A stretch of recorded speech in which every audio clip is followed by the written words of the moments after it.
বিশ্ব আজকে তাকিয়ে আছে বিশ্বকাপ ফুটবলের দিকে। আর এই বোয়ালমারী উপজেলার প্রতিটি জনগণ তাকিয়ে আছে আজকের এই মাঠের ফুটবল খেলার দিকে। আমরা এখানে এসে খুবই আনন্দিত, মুগ্ধ হয়েছি।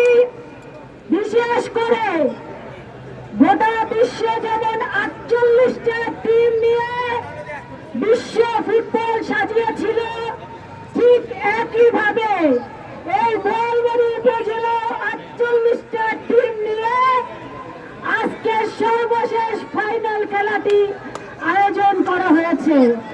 এই খেলাটি উপভোগ্য হোক, এই খেলাটি আমাদেরকে প্রচন্ড আনন্দ দেয়। খেলায় যারা জয়লাভ করবে এবং যারা জয়লাভ করবে না তাদের প্রত্যেকেরই প্রতি অভিনন্দন জানিয়ে আজকের এই খেলার শুভ উদ্বোধন ঘোষণা করছি। আপনারা সবাই এই খেলা উপভোগ করবেন এবং যারা এই খেলায় অংশগ্রহণ করবেন তাদের প্রত্যেকের প্রতি শুভেচ্ছা অভিনন্দন রইল। সবাইকে অসংখ্য